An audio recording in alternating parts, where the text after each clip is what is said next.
Hi everyone, my name is Nealay Patel and I want to welcome you to Nealay at Night here on the Jesse James Beats Facebook page.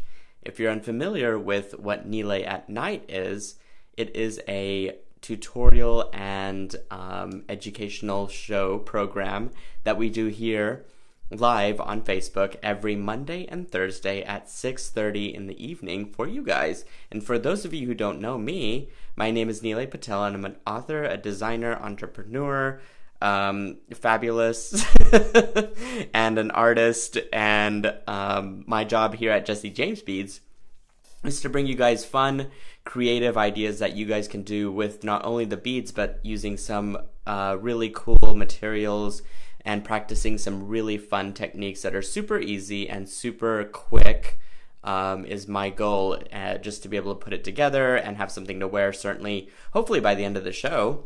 And again, just the practice and the sake of making, which is always fun.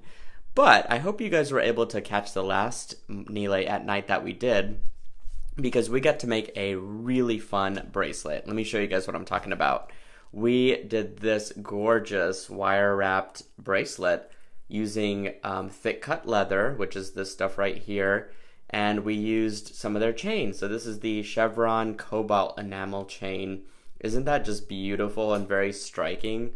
And we even not only just attached a clasp, but we also put these ribbon crimps on, which was super easy to do, and attached a few little baubles of some charms and whatnots at the end, just to kind of give it a little extra flavor.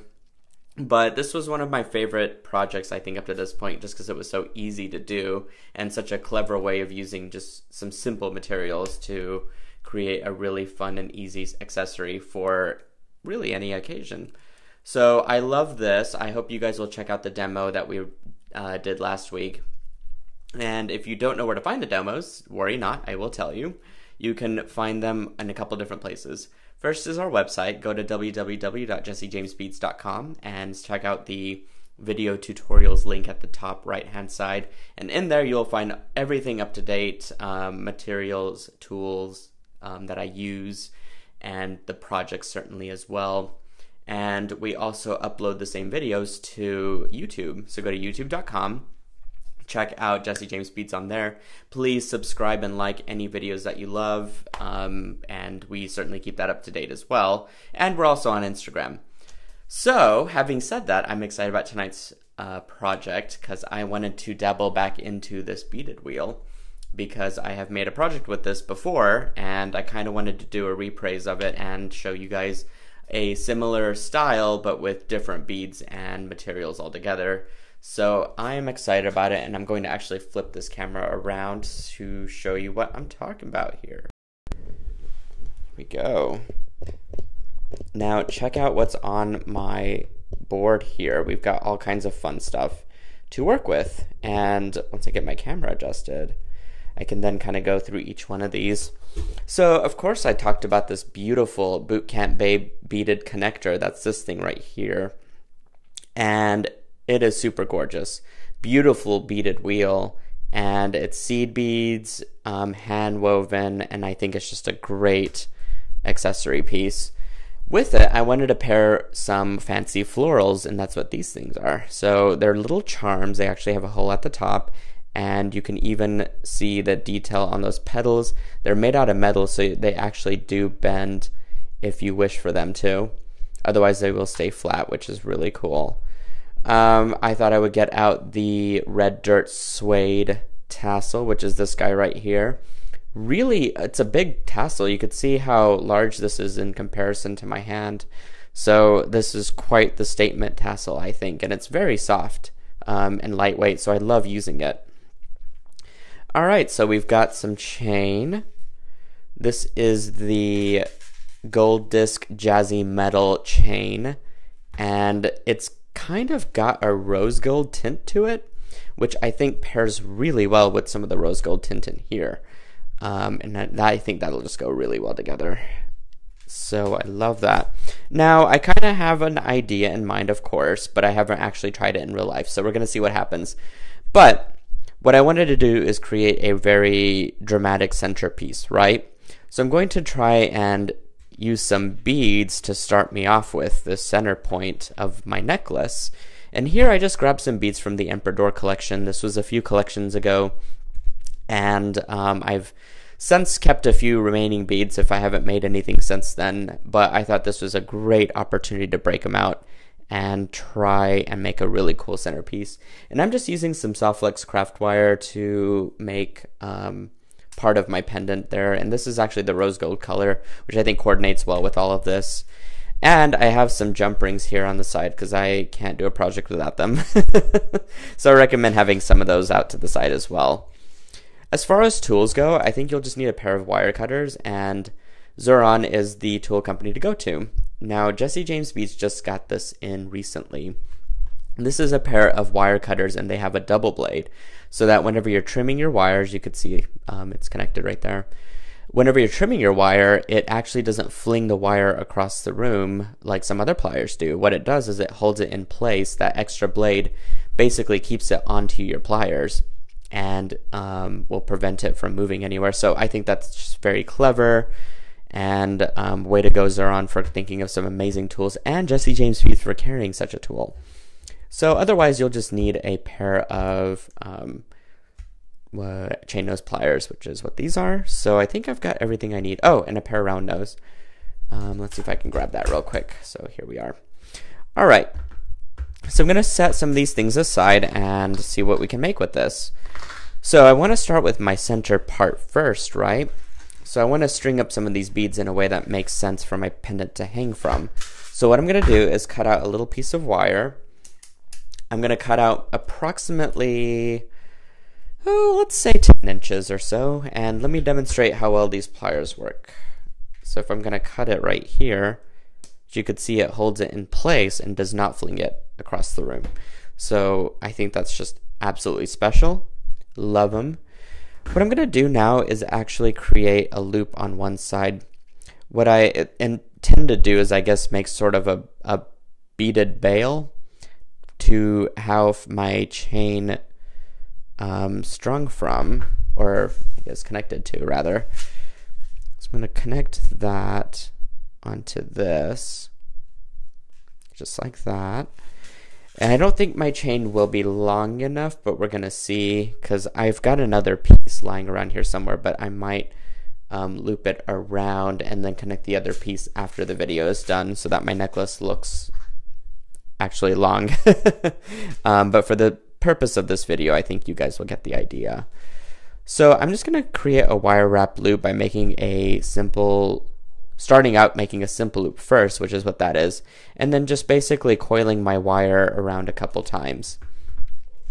For those of you that are just now tuning in, we are making a gorgeous necklace using some really fun materials. I've got this beaded wheel, a tassel, some flowers, got quite the chemistry cooking up.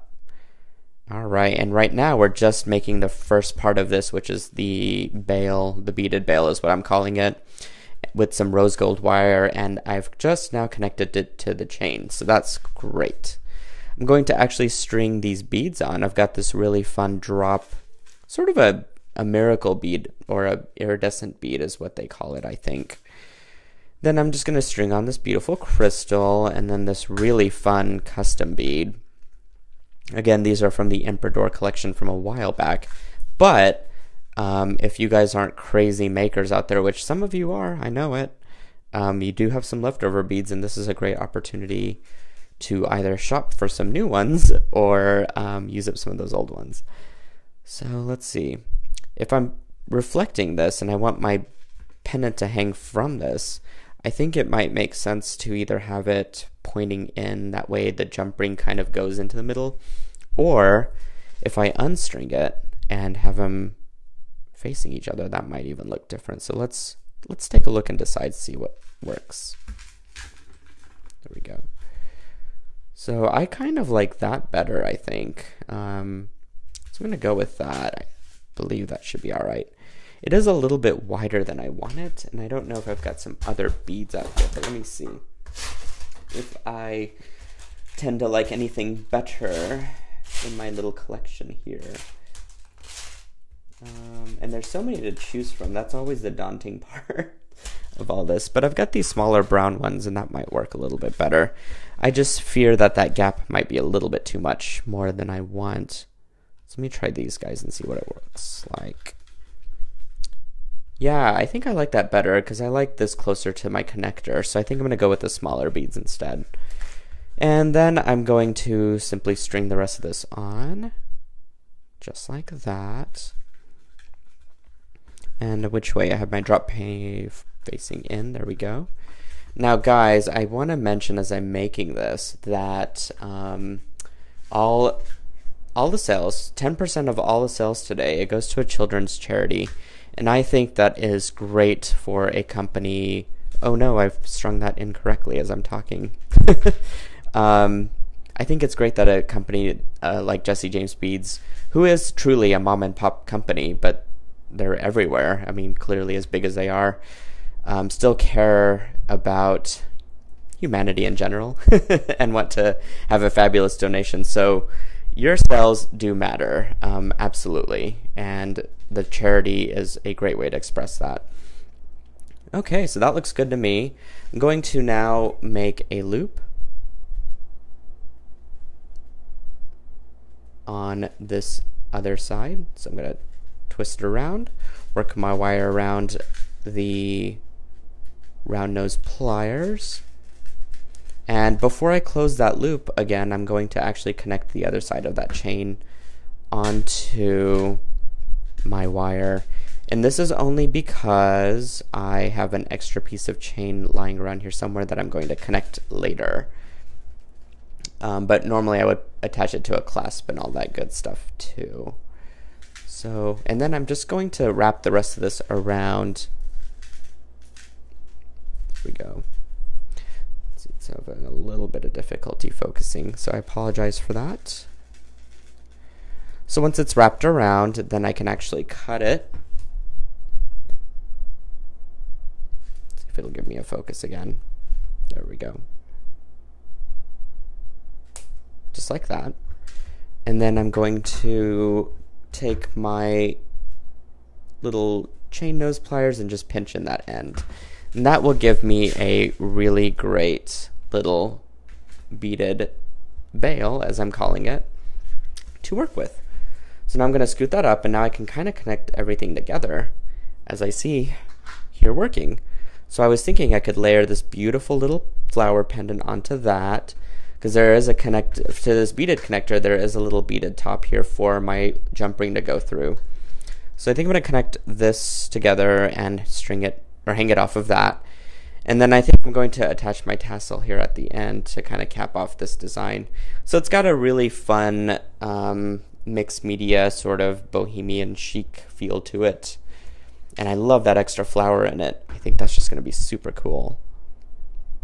So let's see if I can string up everything here in a logical way. I'm going to actually take my jump ring and see if I could fit it through this first. Really, I probably should have strung it first, but we're doing this on the fly, you guys. So I might actually have to cheat and spread this apart, unfortunately, for that to work. So let's see if I could do that. So note to self is string on your jump ring first. There we go. And then I think you'd be okay to go. Let's see. I'm curious to see if everything will fit on here like it's supposed to. I think it will, because it does hang down a little bit. It's always tricky when you have smaller materials to work with too, which I probably should have thought of that earlier, but again, I was kind of just making this up as I went along this time around. And let's see. If I can grasp it, I think I can get it to work. There we go. Sorry about the delay in the project. I know many of you are anxious to see this finished. And here I am running into some technical errors. So I might actually have to string this on another jump ring, in fact, to get this to work correctly. So let's see. Or even a bigger one, which I think I've got. Let me see if I've got a larger jump ring, you guys, because I don't know if that one's going to work as well. Only because I'm stringing several things at once, and I want to make sure that everything fits correctly. So let's use a gigantic one this time. There we go. So bigger one. This should be much easier to string all the way around. Here we go. Of course, I can always adjust this after the show, but I think for now, just because I want you guys to see the final product of this design, I do want you to see the construction of it. So I think I'm just going to attach everything for now, and then go back and reassess maybe some smaller jump rings on this side. But certainly this will be a really excellent design once everything is nice and ready to go. So there we go. Perfect. So cool. That's pretty much it. You could even bend this to your liking to get an extra sharp round figure there. But as you can see with these connected elements, I think they fit together quite well, color-wise especially. So let me turn this camera around so you can see what we're working with here. For those of you who just now joined, we just created this gorgeous necklace, and I am missing a jump ring, sadly. So after the show, I'm actually going to take a photo of it and put a clasp on it. But we made this beautifully connected darling design with this really cool flower pendant layered beaded connector. And we even made this really cool bail that's beaded to go with it, and included this beautiful dazzling and jazzy round disc chain. So I think this makes for a really fun necklace. I think whoever wears it will be quite sassy enough to just pull it off. Alright guys, I hope you enjoyed that demonstration as much as I enjoyed putting it together for you. I will post a picture as soon as I can. And don't forget a few different things actually. 10% of today's sales go to a children's charity. You could read about it more online. Please go to www.jessejamesbeads.com. Not only will you find more information about that, but you can definitely check out these tutorials and many more. There's a huge library on there. I promise you won't be bored at all. And we certainly upload the same tutorials to YouTube, so please subscribe if you want to keep up to date with those. A couple extra notes is that there are a couple collections coming up that I will be working with. One is the Unicorn Playdate collection, which I'm really thrilled about. I think the colors are soft and beautiful, and I think they'll make for some great designs. But in equal, the American Rebel mix is out as well. And you know what holiday is coming up, and that's Independence Day. So, of course, we want to get all dazzled up for that too, right? So I think next week I'll be focusing in on that collection, hopefully. So stay tuned for more on that. Otherwise, I will see you guys again, Nealay at night, 6:30 on Mondays and Thursdays. So I'll see you again next Thursday. And until then, keep it creative, keep it fun and inspirational. And we love you guys. Thank you so much for tuning into these demos. And I will see you again here soon. All right, have a good night.